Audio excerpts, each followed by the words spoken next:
Kami menyampaikan rasa terima kasih kami, rasa bangga kami untuk semua yang telah YPMK lakukan. Kalau kita flashback bagaimana YPMK ada sampai hari ini, dari PWT2, kemudian dari LPMI, kemudian menjadi LPMK, dan di 2019 kemudian menjadi YPMK.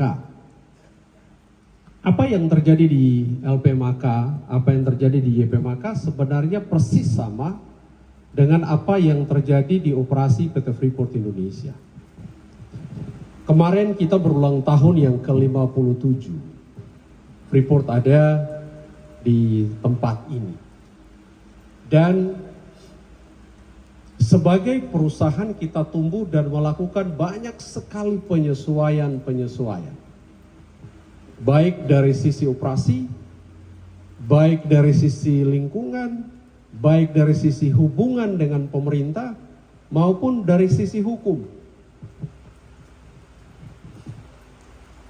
Kita tidak pernah membayangkan kalau akan ada nanti Kabupaten Mimika waktu itu. Kemudian Kabupaten Mimika hadir. Kemudian hari ini kita ada Provinsi Papua Tengah. Dulu di operasi kita mengoperasikan tambang di permukaan. Sekarang kita sudah tutup.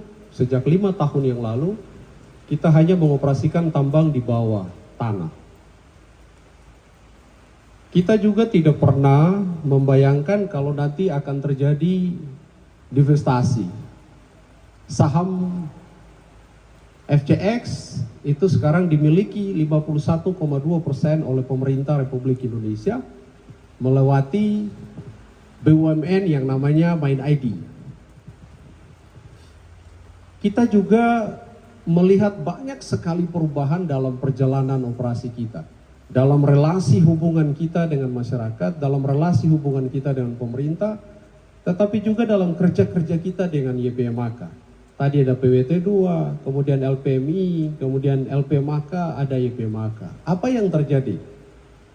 Ini adalah bagian menyesuaikan diri dengan perubahan masyarakat, dengan perubahan tata kelola, dengan perubahan hukum, dengan perubahan undang-undang. Itu yang dilakukan sampai hari ini. Dan puji Tuhan, kami bangga sekali dengan apa yang sudah dicapai oleh YPMK. Ada banyak hal yang masih perlu diperbaiki, tetapi sebagai lembaga, sebagai institusi, YPMK sudah lebih dari 25 tahun. Dan kita harus mengakui, ada banyak sekali hasil tangan YPMK yang sudah bekerja sama dengan semua pemangku kepentingan, baik pemerintah daerah, baik masyarakat, lembaga adat, gereja, pihak TNI, pihak Polri. Inilah sebenarnya yang kita cita-citakan, bahwa kita membangun itu tidak bisa lagi sendiri. Kita butuh kerjasama, kita butuh gandeng tangan. Kalau tidak, nanti tidak jalan. Kalau ada situasi keamanan yang bermasalah, tadi saya mau turun, saya tanya, ini perjalanan dari Kuala ke sini aman? Oh Pak, ada sedikit, kemarin itu ada tabrak apa begitu, jadi mungkin nanti ada isu. Oh tidak, ternyata kita lancar. Terima kasih Bapak-Bapak dari Polri sama dari TNI. Karena tanpa itu kita tidak bisa kerja. Tanpa stabilitas kita tidak bisa mendeliver program-program kita. Bapak Ibu yang berbahagia, kita berharap apa yang sudah dikerjakan YPMK hari ini boleh terus dilanjutkan. Tadi Ibu Direktur sampaikan apa saja yang sudah YPMK lakukan. Ada beasiswa, sudah puluhan ribu anak disekolahkan oleh YPMK. Ada ratusan ribu orang yang berobat sakit dan sudah mendapat pengobatan di rumah sakit maupun di klinik. Nah, ini adalah upaya-upaya nyata yang bersama-sama dengan pemerintah untuk sama-sama memajukan masyarakat kita. Dalam program infrastruktur, dalam program ekonomi, ada sekolah berasrama, ada belasan, mungkin sudah belasan ribu anak yang dapat beasiswa dan sudah lulus dan sekarang kembali mengabdi lagi di Kabupaten Mimika. Ini harus kita akui bahwa karya-karya itu ada.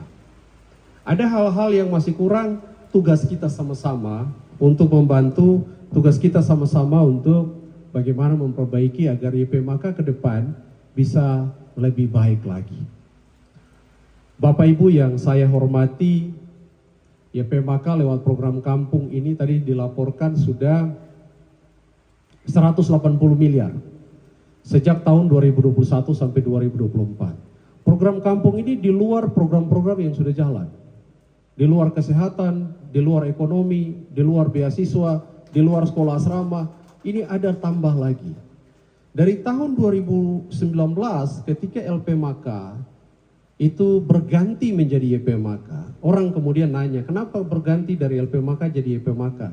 Undang-undang Republik ini itu mengharuskan kita untuk mendaftar. Tidak bisa bikin organisasi tanpa mendaftar. Nanti dianggap organisasi yang tidak jelas. Nah, pilihan di kementerian ke Kementerian Hukum itu pilihannya ada yayasan. Jadi bukan karena kemauan direksi YPMK, tidak, ini ketentuan undang-undang harus mendaftar. Nah, itu yang tadi saya bilang, ketika ada perubahan aturan, perubahan undang-undang, nah kita tugasnya menyesuaikan.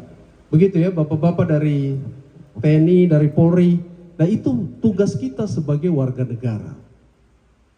Nah, jadi YPMK, LPMK, jadi YPMK, programnya sama, program masih jalan. Ibu Iva, Pak Febian, Ibu Yohana, Pak Yohan itu masih terus membayar beasiswa, masih terus membayar orang sakit, masih terus bikin perahu ini bagus sekali tadi saya lihat. Dari 2019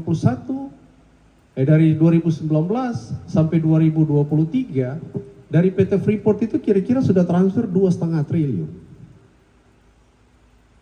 Kemudian nanti sampai 2024 sampai 2028 5 tahun itu kita sudah anggarkan lagi kira-kira 3,6 triliun. Jadi ini sesuatu yang serius buat kami. Kami serius. Jadi tidak ada kita main-main di program ini, tidak ada. Tetapi kita minta ini harus terbuka, harus transparan, harus akuntabel, dan tugas kita semua, tugas juga dari masyarakat untuk melakukan pengawasan.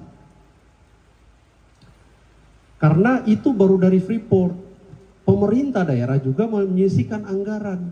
Pemerintah daerah juga punya program-program yang sama. Nah, di titik inilah sebenarnya kita berharap ada kolaborasi. Jadi direksi di YPMK berkolaborasi dengan pemerintah daerah, dengan para pihak lain, dari pihak gereja yang selama ini kerja dengan kita, dari Keuskupan, kemudian dari PT Freeport Indonesia sendiri. Sehingga apa yang menjadi cita-cita bersama, tentu kami tidak mau, kami hadir, kami bisa beroperasi tetapi masyarakatnya gagal. Kami tidak mau.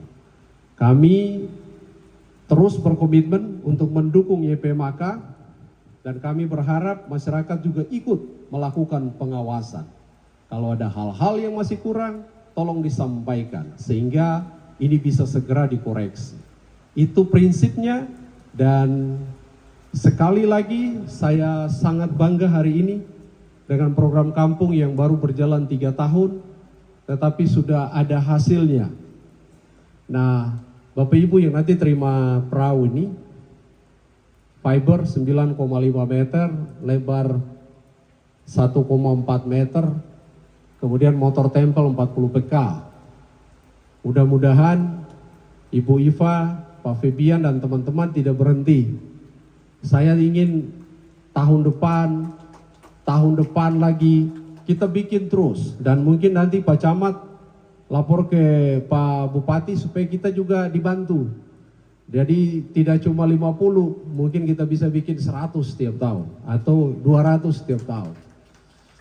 Supaya kita sama-sama jalan sehingga masyarakat di pesisir yang tadi Ibu Iva sampaikan hidup di sungai dan sampan, nah kita bisa bantu lebih baik. Kiranya apa yang sudah dilakukan oleh teman-teman dari YPMK ini diberkati oleh Tuhan, terus menjadi berkat, terus semangat direksi YPMK, pengurus YPMK, badan pembina, badan pengawas. Berbuat baik itu tidak selamanya diterima baik. Berbuat baik itu tidak selamanya orang akan terima baik. Pasti akan ada protes, pasti akan ada yang kecewa, pasti ada yang akan kritik. Tetapi sepanjang kita melakukan itu hal baik, tidak ada motivasi untuk mencelakakan orang, tidak ada desain untuk merancangkan kejahatan, just do it. Terus lakukan. Karena kebaikan akan menemukan jalannya sendiri. Tuhan memberkati kita sekalian. Nimo witimi, amolongo, saipa, selamat pagi.